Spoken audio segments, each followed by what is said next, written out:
So this morning's talk is all going to be about LinkedIn and how you leverage it properly. How many people are on LinkedIn? That's a pretty well full sweep. And how many of you think you use it well? 2, 3. So hopefully this is going to be helpful for everybody in the room. I've structured it so that we're going to talk a little bit about LinkedIn and how it operates, then how to make your profile look fabulous and to give people a reason to contact you. Then I'm going to talk about how you use it to create some business. So, without more ado, does anyone know where LinkedIn originally came from, why it was set up? Okay, it was set up in 2003 as a job market. It was to allow employers to find employees and for employees to find employers. And that was its entire purpose in life. It wasn't a networking thing, it wasn't a business tool as such, it was just purely to put people who were looking for jobs in touch with people who wanted them. Within the first month, they knew they were onto a winner because they had 4,500 members, which is really quite extraordinary given it was 2003 when, in fact, usage of social media in general was quite low in comparison with how it is now. Any guesses as to how many people use it now? Millions. Millions? How many millions? 2. 2 million? 58.5. 58.5? Anything higher than that? 120 million. 500 million. A billion. Yeah, 500 million is the correct answer worldwide. Really? So that's quite a lot of people who are using it. And they employ 11,800 people. So it's quite a big organisation and it's growing exponentially. Who do you think are the biggest countries for using it? USA, yep, excellent. UK second. Close, but not right. 2. Australia. China. Yeah, Good. China. Yeah. India. 144 million in India, in USA, 45 million in India, 41 million in China, and the UK 22.7 million. Now, if we take into consideration the population sizes of those countries, the UK is a really, really significant player. And that's why it's important that you should be using it. So, about penetration into the business community, in the community at large, I'm going to give this as a percentage of the population, adult population, who use LinkedIn in various countries. So which countries do you think will then, given that I've just said that the UK is quite high? UK must be top. It's not quite, but close. Okay, 44% in the USA. 40% in the Netherlands, which is quite interesting. Canada is 38%, and the UK and Australia are 35% of the general population using it in a regular way. So who uses it? High earners. They're executive level, as a general rule. They're the decision makers. 61% are over between 30 and 64%, but interestingly, 21% over 64, which is unusual for what was perceived as being a social media platform. So those people are typically very senior. They're managing directors and chief executives. 45% of the users of LinkedIn are major decision makers. 50% of B2B buyers use LinkedIn on a regular basis. 40% of people check their LinkedIn profile every day. So this is your opportunity if you want to engage with new people. And as we've just discovered, most people don't feel that they are using it to its full potential. So I've given you a lot of stats. How many people will be happy to drive 10 miles to go and see a client? Most people? Lovely. How many LinkedIn members do you think are within 10 miles of this spot? Any guesses? How many? 1,000.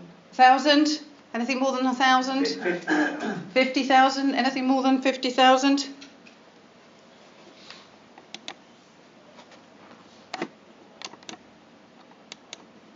$262,534, to be precise, as of yesterday. Why do you need to go more than 10 miles to go and find a client? It's a great opportunity, isn't it? I started off by putting 25 miles in, thinking that would surprise you. But the number was so big, it was 3-point-something million. So I've reined it in a little bit to say 10 miles, which I thought was totally reasonable. Of those, quick search, 50,000 are at a very senior level. That's what I was referring. Sorry?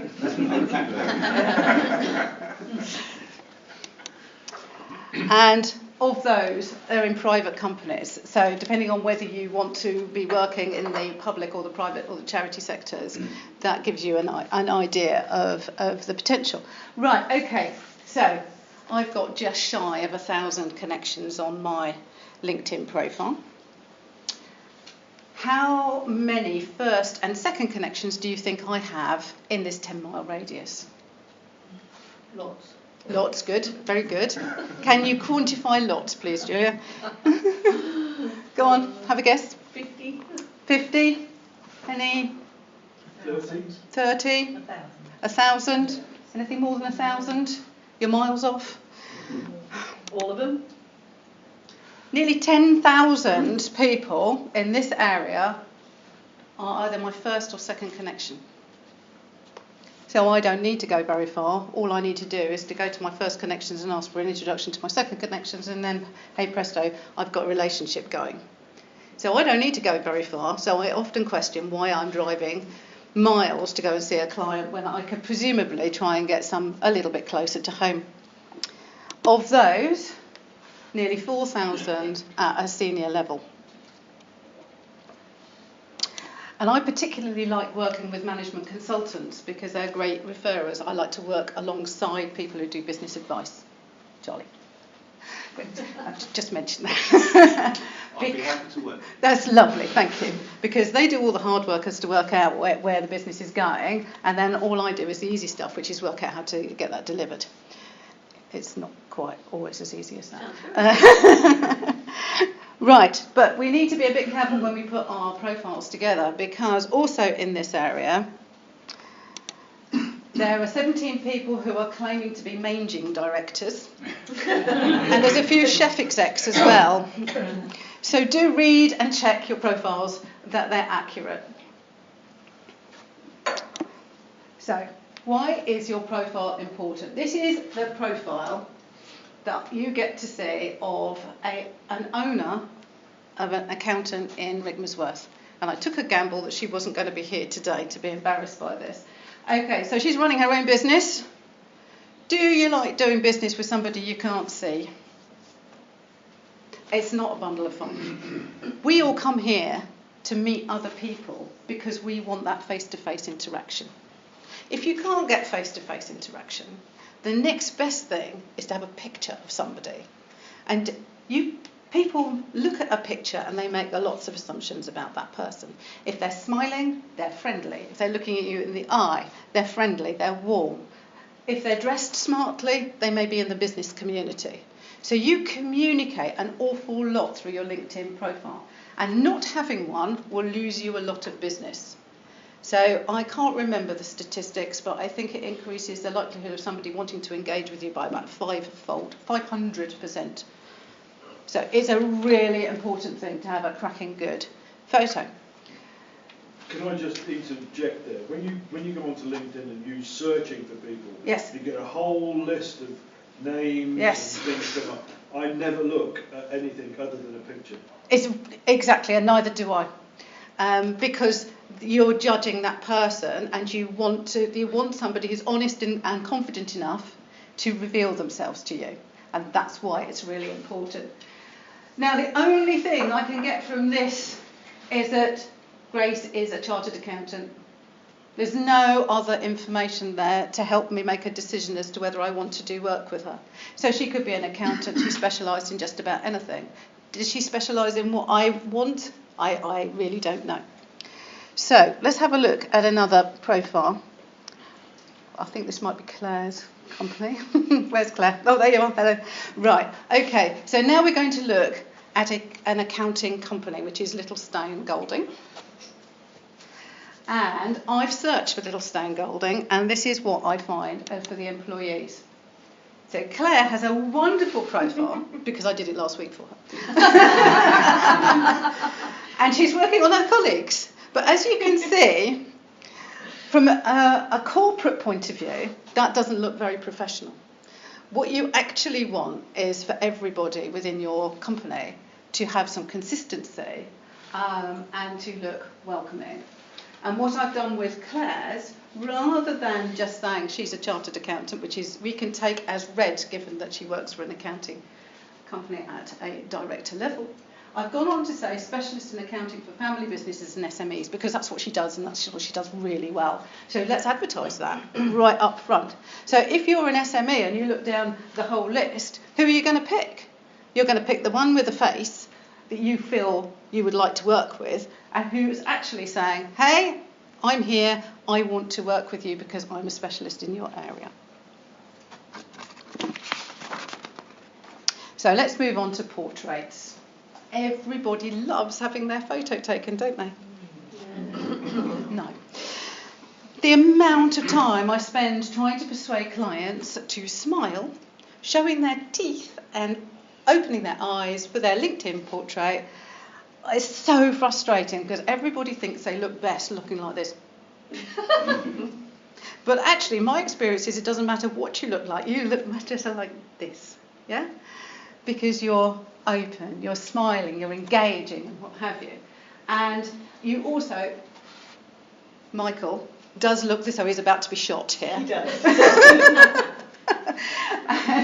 And these people obviously are hiding. So I'm going to show you some examples of LinkedIn photos, which are genuine and real. Okay. That one doesn't work. We've already discussed that. Does this person look professional? I know he loves his yacht. And I'll tell you a little story. I worked with a big corporation, and the procurement office there looked at everybody who was pitching, tendering for work at their LinkedIn profile. And if they'd got a yacht or were sitting on their Aston Martin, they were charging too much. So there was a negotiation, or you shouldn't have anything to do with them.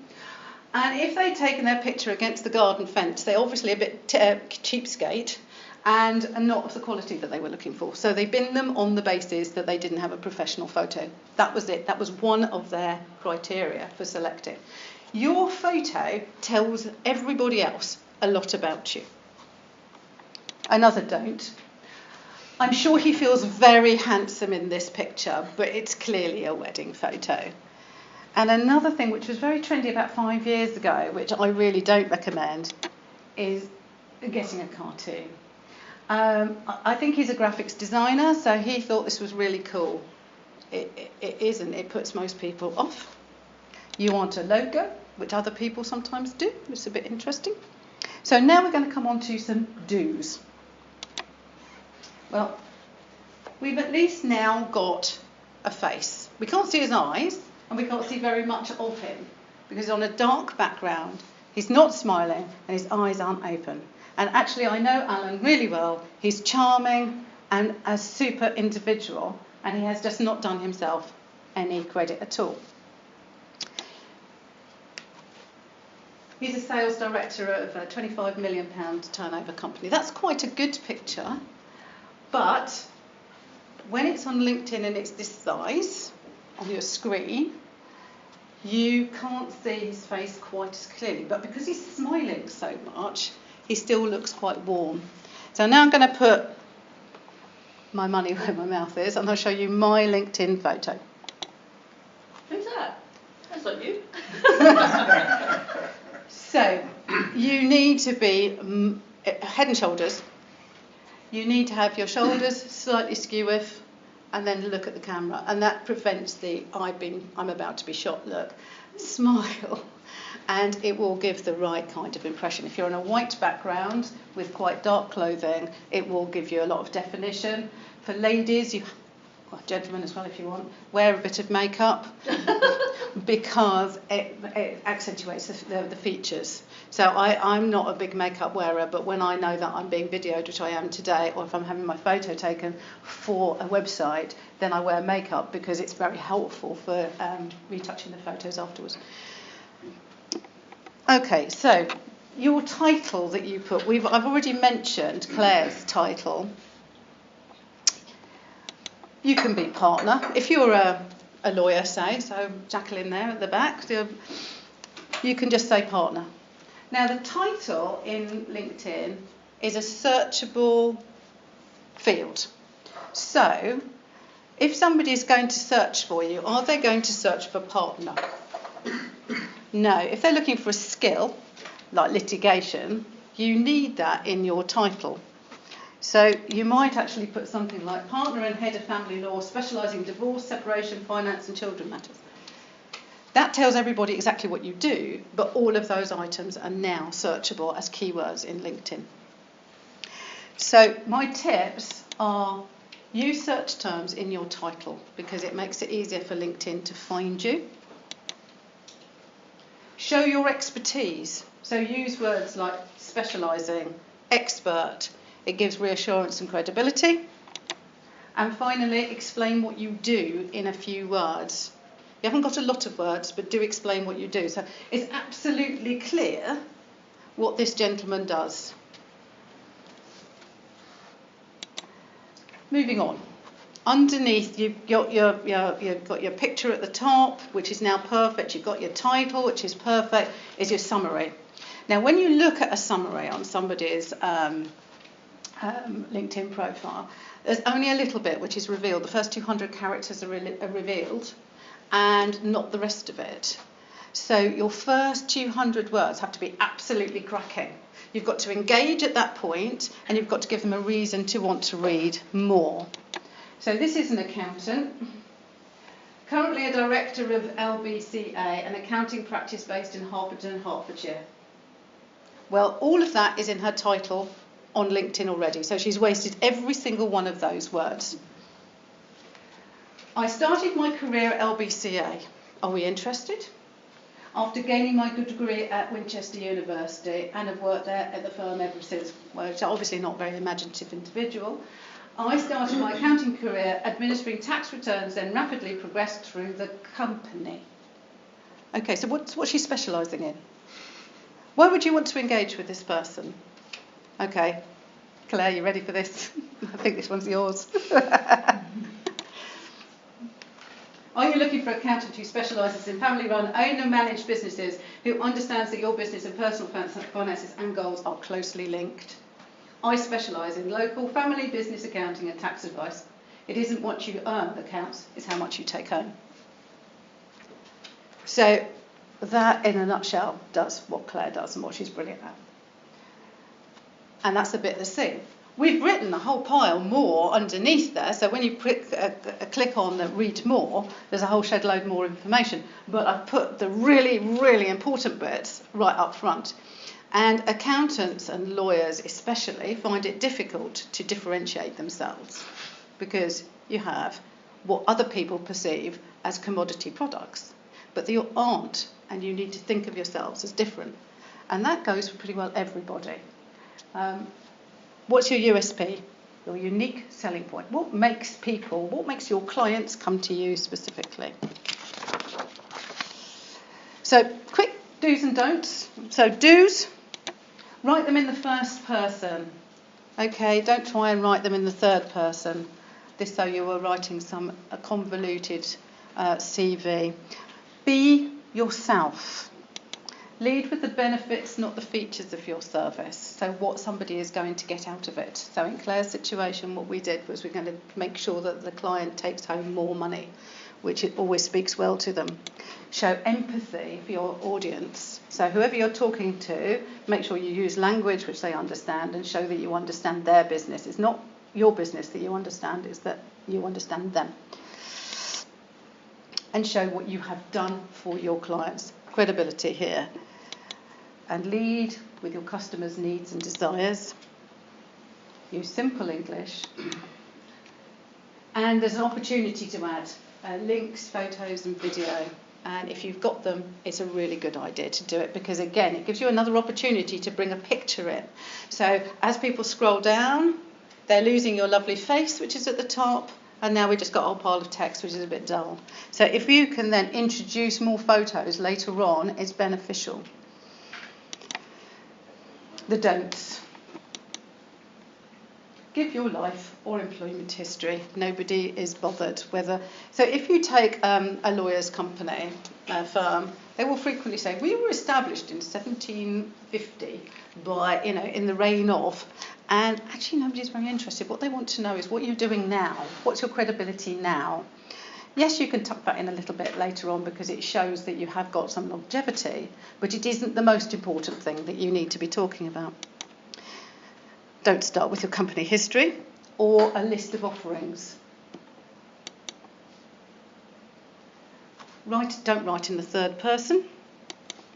Don't blind people with science. So it's very easy if you've got qualifications to give a whole string of wonderful qualifications with no explanation as to what they are. That's not very interesting to anybody because they will go in one ear and come out the other.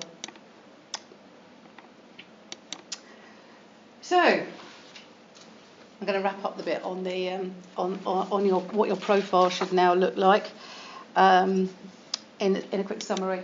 So you need to look professional. The photo should look as though you were coming to a really important client meeting or a breakfast networking meeting, something extra special, okay? And have a great picture. Say what you do and use I. Be a real person. You're allowed to be enthusiastic. I had a colleague who was very organised, structured. Everything was very methodical about him. He was quite shy. And his LinkedIn profile, even though we did something quite similar, was completely different from mine because I'm quite extrovert, you may have gathered. And I'm a doer, I wave my arms around a lot, but I'm not tremendously structured, I think, in a cloud and outside the box. So you're allowed to say that because actually you don't want I don't want a client who's expecting a folder, which is in lots of chapters at the end of it. They will only be disappointed because it won't happen. Give your contact details, okay? The whole point of being on LinkedIn is that people can contact you. Have a great summary and fill in all of the sections and link to pictures and video where you can. Now, corporate page.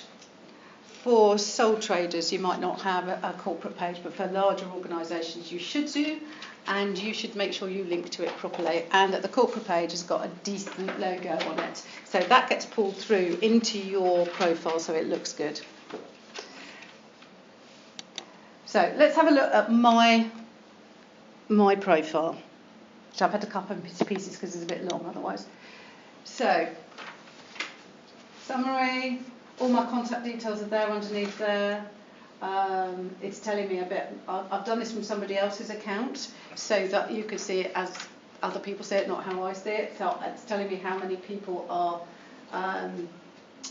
connected with me as mutual connections. This is my activity. This is a posting that I've done. This is my work experience. This is my current work experience. These are the businesses I'm involved with right now. And as you can see, I've filled it all in and I've given a detail of each of those. Skills and endorsements. It's worth putting some skills in. People will endorse you. So that if somebody comes to me and I say I'm good at marketing strategy, they can go now to my LinkedIn profile and they see 61 people have actually said agreed. So it reinforces credibility. And ask for recommendations. So this is the section where you write to your clients and say, I think I've done a good job for you. Would you mind sharing it with the world? And if they say yes, then you're lucky and you get an actual written recommendation testimonial. I filled in my education and I've also put in a bit about the voluntary work that I do. And finally, there's an interest section. So these, and there's loads of them, different groups that I'm following on LinkedIn or I'm associated with in some way. So there's lots of different bits of LinkedIn which allow you to show credibility to potential connections and clients. Contact details, portrait. Remember to link whenever you can. Show your work, show your education, show your volunteering. Fill in your skills, accomplishments. There's a huge section for accomplishments where you can put other certificates, other things you're doing, projects you've worked on, patents you've applied for, where you've written stuff. So, Carol, there should be stuff as long as your arm in there for you because you've written so much. And additional information, and that's where you put in your request for recommendations and ask for endorsements. So, you've done all of that hard work now, and it is hard work and it does require quite a lot of thinking about. What do you do next? Well, the majority of people will come along to a meeting like this, they'll go back to the office, they'll have got 3 business cards and they will link with the person, and that will be where it stops. What I want to do is to suggest who you should be connected to, first off. So, all your clients, because if you start posting on LinkedIn and you're connected with your clients, they will see what you're doing and you'll help to keep them, you top of mind with them. So that's a really important group. Your referrers, again, so that you're keeping in their head all of the time, and you reach out to prospects, so networking meetings, anyone you meet who might be a prospect, definitely link to. Do not link to your competitors. Because the majority of us have it set up so that you can see connections, my connections. If I'm linked to my competitors, they've now got access to my marketing database. So I'm not terribly keen on them seeing exactly who I am working with. And it's not a friends and family forum, and it's definitely not a dating app. So I've had problems with clients who said, yeah, but I want to have the photograph of me on the ski slope with my dark glasses on because I look cool. It's not about being cool, and it's not about anything else. It's all about looking professional. And you can disconnect. You can disconnect and they don't know. So if you've got a member of staff who leaves you and goes to work for a direct competitor, disconnect immediately, because otherwise they've got access to your database.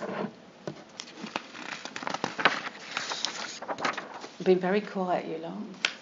Is it okay? Am I going too fast? If you disconnect from somebody, do they know you've disconnected? No. It's absolutely fine. And there's a section which is called Your Connections, and you can go and it lists them all out, and you can sort that in any order you want. There's a little box on the right hand side. If you check that box and press disconnect, nothing happens apart from the fact that they're disconnected. So it's quite safe to do it. So when you're connecting, always use a personal message to remind the person where you've met, and it also helps remind you when you go back to your list later. If I've written to, say, Richard and said, great to have met you, Richard, at the Chesham-Chiltern Chamber breakfast, and it's dated, if I come across Richard a bit later on and he sends me a personal message and I can't quite remember where I met him, that is the first message which is there. The other reason for doing that is it massively increases the likelihood of people saying yes, whether they know you or not. It's also very helpful for GDPR because you Yes. remember you met them and you've got legitimate cause. It's absolutely. So it's belt and braces for everything. It's great. Thank you very much, Charlie. You can import your address lists, or either using your email address or taking Outlook and taking a CSV file. There's lots of different ways of doing it depending on what kind of email address you've got. It also prompts you and suggests to you who you might like to be connected to. So say, for example, we were connected. Okay, so we suddenly connected after today, and that's cool. LinkedIn automatically goes, yeah, but both of you are based in this area, therefore I'm going to suggest to you that you connect to these people who Nicola is connected to because I think you might get on with them or you might have things in common. So LinkedIn itself makes suggestions and connect after any event. When you get an incoming request, just should you connect? If the person's in India and is a specialist in SEO, no. You're just about to get inundated with all sorts of rubbish. Have a look at their profile. Are they going to be useful to you? Why have they connected? Have they just pressed connect with no personal message? Why have they singled you out? Or have they just paid to send it out to 5,000 people randomly in the hope that they say yes? Make a judgment call. It's not always about quantity of connections, it's also about quality. So definitely think about it before connecting. Right, so you've connected to people, you've looked at the LinkedIn suggestions, you've selected a few people. You haven't delved into the database yet to see who you really want to be connected to, but we've just got past first base. The next step, however you have connected with them, is to get going with a conversation, to make sure you interact with them, particularly if they're people that you don't see on a regular basis. It's an opportunity to communicate. If they are a prospect, this is particularly important to do. And it's not a sales pitch, this is a chat, this is a get to know one another. So like here, a real networking meeting, you don't go up and immediately hand them your sales brochure. You start off with, isn't it early in the morning? Gosh, I had difficulty with the traffic. You know, you have that kind of conversation, and then you go on, have you been on holiday this year? Now, you can't do that in a LinkedIn chat, but you can sort of build up a bit of rapport before you sort of move it offline into a more sales message. Broadcast your expertise. We'll talk about the wall. This is your sort of home page, where you can see the activity of all of your clients, where you're putting stuff.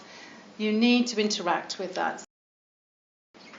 So it's not just about what you post, it's how you interact with the posts which are there. Ask for introductions and referrals. So if I'm connected to Charlie and he thinks, do you know, I really specialise in manufacturers and Nicola has got a couple of manufacturers as her connections. Would she mind introducing me to those individuals? So Charlie could then write me a little note through LinkedIn or through email and say, Nicola, would you mind introducing me to John who runs JK Engineering in Kings Langley because I think I can help him. So that's a good way to leverage that. And then there's a database. It's a wonderful database on LinkedIn where you can search for specific things, so you can put in your criteria. So if you decide that you particularly want a certain type of client, so what's your perfect client? Sports Federation. Sports Federation. So are they people who are members of the Sports Federation, or is that just one client? It's the executive. The executive. Within International Sports Federation. Okay, and that's just one client. Group of clients, go a bit bigger than that? People who are handling internal communications or communications between them and their members. So we've got a job title, anything with communications in it specifically. What size organisation? The organisation will be 50 to 100 employees. Right, okay. So LinkedIn allows you to select people within a 25-mile radius, depending on what kind of LinkedIn you've got, who've got communications in their title, who are at a senior level and decision makers. And you do that and it comes up with 500 and you look down the list and you think, okay, let's narrow it down to people who are second connections. Who can I now ask for an introduction? So that is how the database works. So you can look for prospects, you look for suppliers, and you can then look for employees that way. Finally, you can get involved with LinkedIn groups. I don't do a great deal of that, but for many people that works really, really well. So, keep the conversations going and the posting, because that is the way to utilise LinkedIn well. And then what I'm going to say is, you want to get off the internet and then start meeting people. It's great for introverts up to this distance, but People are most likely to buy from people who they have met and they feel that they know. So at some point, that was the Pims and Prosecco meeting. Yes. At some point, you want to get it out of the box and into real life. Now, for some clients who are further afield, like abroad, that might be a struggle. But Skype or FaceTime is a brilliant thing. So databases. This is the free version. So you will see up here that you have opportunities to add filters.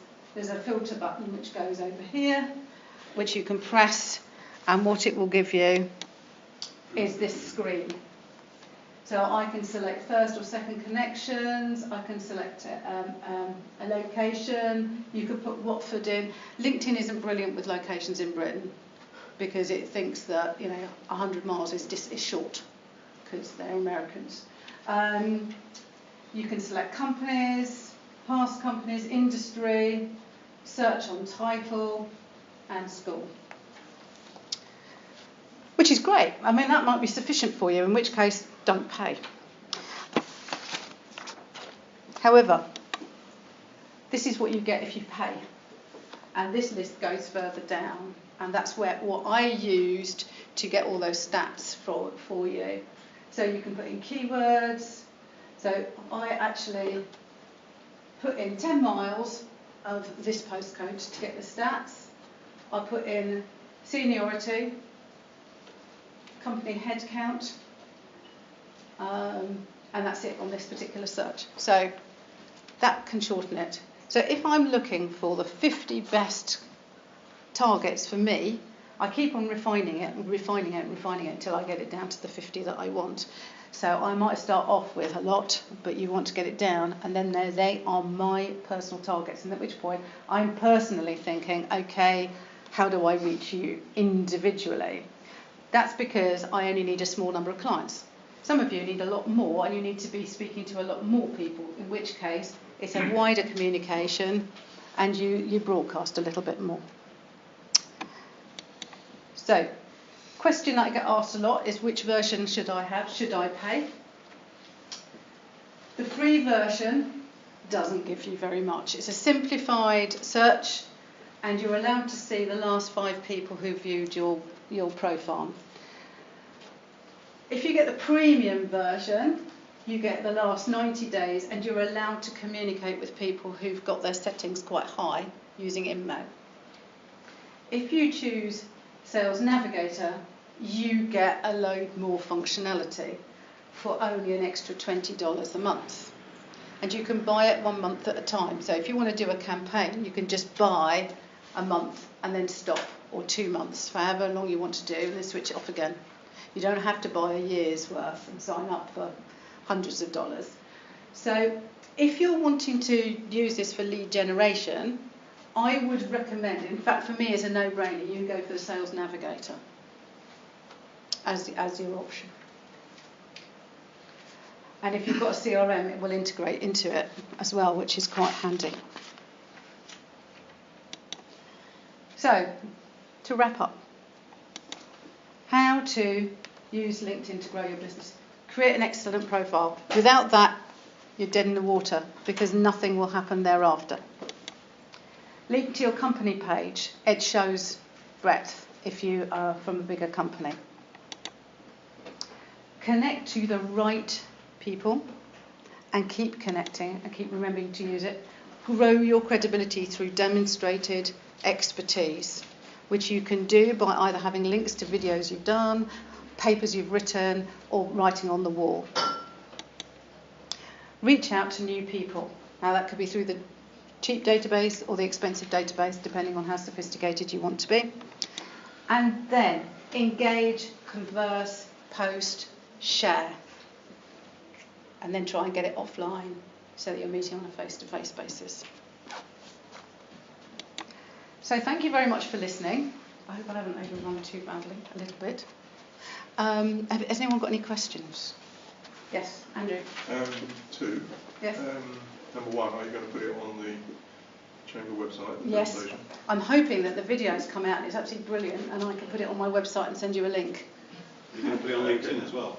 Yes, I could even put it on LinkedIn. The second question is, after you've done all the setup work, Yes.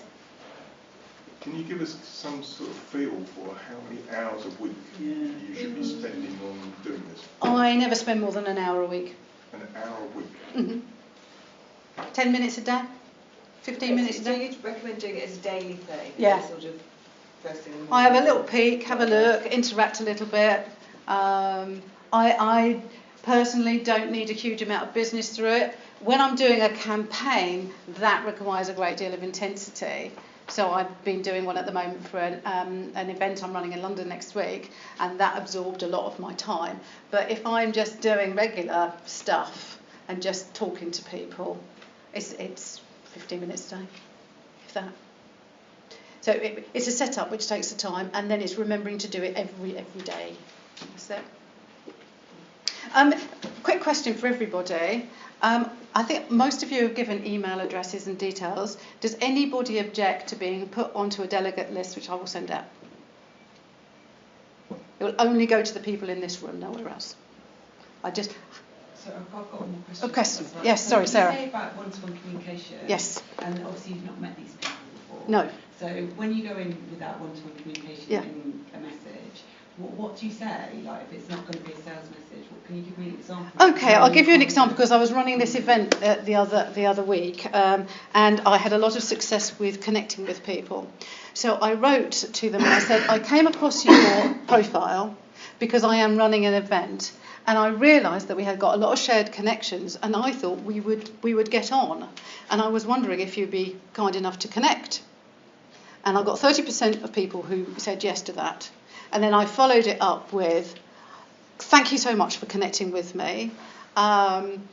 This is what I do. What do you do? Tell me a little bit about yourself. How can I potentially help you grow your business? That's what I said. And also, I'll send you an invite to that event when it's ready. I then took that conversation offline into email and sent them an invite completely separately a few days later, of which a good proportion are now coming to the event, so that was successful. And half a dozen of them I've had one-to-one meetings with as well, because they happen to be in my target audience of management consultants.